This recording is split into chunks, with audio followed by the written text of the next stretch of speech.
hari ibintu bimaze kunyobera especially abahanzi namwe. Abahanzi bikigiye utaririmbera ni re, utaririmbere ni ro. Ubu ngubu reba Riderman. Inyuguti garagara kabiri ngo barara inyuguti ya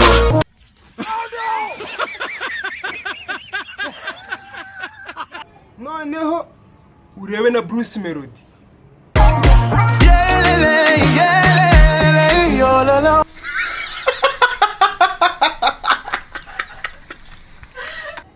Noneho urebe na Safi Madiba.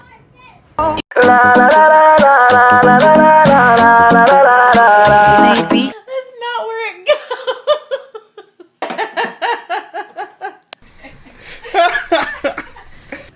Mwabuze indi nyuguti mwaririmba koko mudufashe rwose mwabahanzi.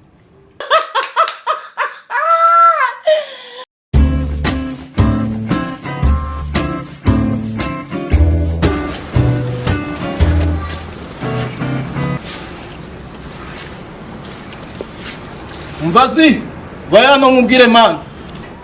Sanga hano wana sinaza aho ngaho nutatsanga ubyihore. Sanga hanga man ntabwo naza aho ngaho. Kandi niho bifitiye akamaro. Ngo ni ibintu bifitiye akamaro. Yego man. Man ibyo bintu rero bishaka kuba byibeshye. Akamaro kagenda cyagafite nta muntu agahenga kantwaza. Man njye usubiza gutyo nze ngusekuru.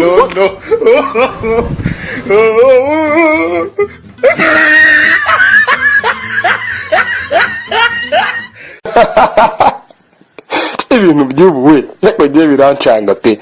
Ndetse ukabona nk'umuntu yifashe agiye nyine mu murenge imbere ya padiri nyine asezeranye n'umuntu agasezerana ivangamutungo noneho bakanasezerana ngo bazatandukanya n'urupfu.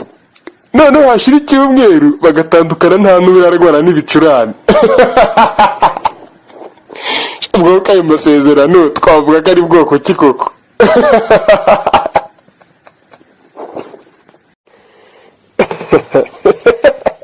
Shabudi ry'abantu barancanga cyane.